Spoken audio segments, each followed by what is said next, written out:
guys, it is Scallywagathon day 1. Now I don't know if I'm daily vlogging, depends on how much I do every day, but I have a lot going on today. So I've already gotten up and taken the dogs for a walk. I usually walk longer, but about a week ago I hurt my leg and scratched it up really bad. I fell on it and it bruised it. So this is my walk for today. I'm going to try to walk at least 5 times this week, 4 to 5 times depending on what's going on. I'm going to go hiking because I'm trying to get back in shape for Hike-a-thon, because Hike-a-thon starts in like 2 weeks after Scallywagathon.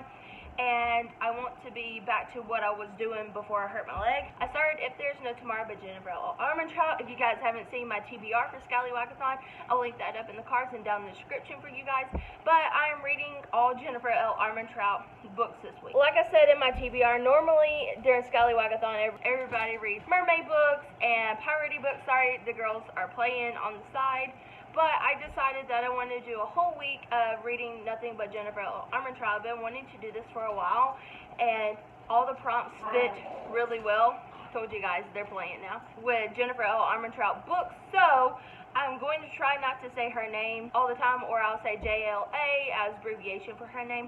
But as of right now, I'm in chapter 9, beginning of chapter 10, so I don't even know what page. So 129, I'm on page 129, and yeah, this book is pretty good so far. I did get pretty far in the audiobook. Again, guys, I am going to be reading a lot of audiobooks this week because my physical reading has not been that great. But yeah, I'm really liking this. We're following a girl who is right before her senior year of high school and coming to a realization that she is in love with her best friend Sebastian, and he just come back from a month-long sabbatical with his father, and some things have gone down between them, and we're just gonna see where that goes. I think this is a standalone book by Jennifer L. Armentrout, so I'm really enjoying it so far, but I think something major happens soon because I have a suspicion that someone dies before not too long anyways. I don't think that's a spoiler, but I really like the fact that the girl in this book is a reader, and she references Sarah J. Maas's book in this.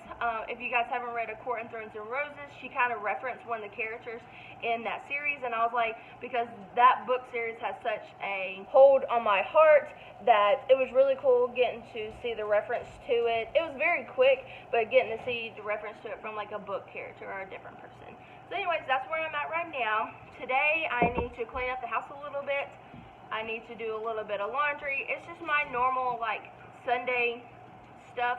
My mom is coming by in a few hours because we're going to go to try to hit Steinmart because they're going out of business and they're having a pretty good sale is what we've been told, and maybe a couple different other places because I'm looking for Halloween/fall stuff, and I need to do some grocery shopping. But anyways, before I go take a shower, I forgot to tell you guys, I am physically reading from Blood and Ash by JLA, but I have already read this in ebook form, and I recently just got it as a gift.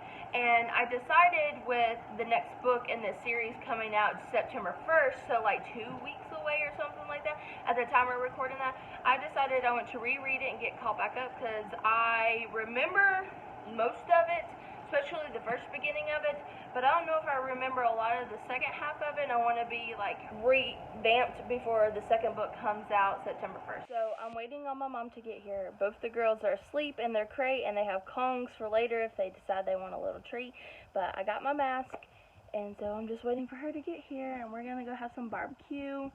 And this will have to be my last time eating out for the week because I'm really trying to lose some weight. My face is finally slimming up again, and I see the scale moving again, so I'm trying to keep to that. Then we're gonna go to Steinmart, maybe another place, and then do some grocery shopping. So I would take you guys with me.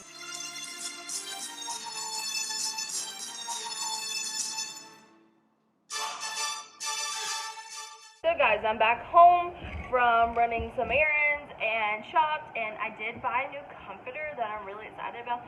It doesn't really matchy with my stuff because most of my stuff is blue, but it's like a green blue. I don't know, it felt really kind of fallish-ish. Steinmart's gone out of business, and unfortunately they're not having a crazy big sale right now. It's only 10 to 30% off, but it's mostly 10%. But the comforters that I really like are pretty much gone, so I went ahead and grabbed that. I made myself a cup of coffee or some iced coffee because honestly I'm exhausted. I don't know what it is. I thought I slept pretty good last night, but I'm like yawning and I don't know. So anyways, I got groceries, I put them up. I now need to do a little bit of house cleaning, but honestly I might drink my coffee and kind of hang out. I'm still working on If There's No Tomorrow by Jennifer L. Armentrout. I am a little bit farther than the last time I checked with you guys. I think I'm on page like 170 something. Oh, I'm on page 180 exactly.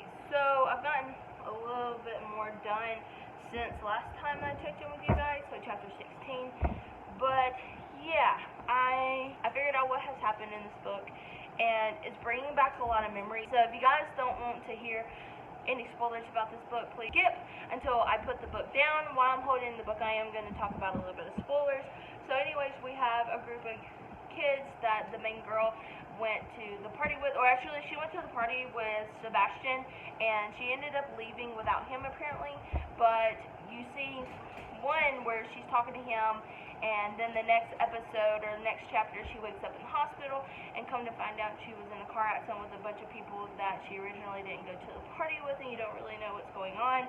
So I am kind of like torn on that because, well, I don't want to say torn, but I'm having a lot of like feelings from back when I was in high school, because we had a similar accident happen to some kids that went to school with me, and even though haven't gotten to the repercussions of her going back to school yet and what's going on, yeah, like I remember walking down the hallways and like it being eerie and everybody like being upset. See, I'm getting upset talking about it, but yeah, so it's bringing back a lot of feelings like that.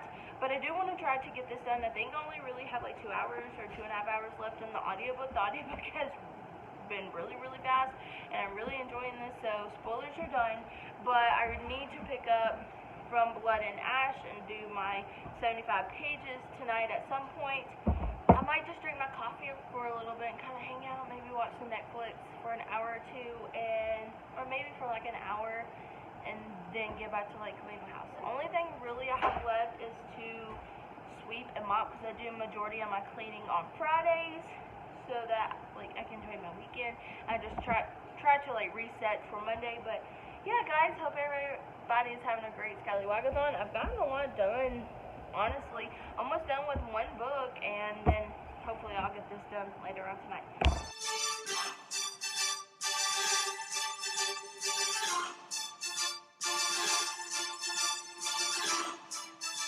So guys, this is going to be the last check-in of tonight. I just want to go ahead and tell you guys that I did finish the audiobook of If There's No Tomorrow, and I think I'm going to give this a 4-star. I really enjoyed it, but I am going to say I cried through a lot of it, and there was a lot of mixed emotions about that. Even though I've been out of high school for so many years, I very much sympathize with the main character, and I really, really enjoyed it, and I think everybody should pick it up. But unless you're not ready for a good cry, or if you feel like you're not a crier, then pick it up. But if you are a crier, then maybe stay away from this unless you really want a good cry. And then I am physically reading From Blood and Ash, and I'm taking like around 75 pages per day during this readathon and trying to physically read this, because I told you guys that I'm not really reading that well or physically reading that well.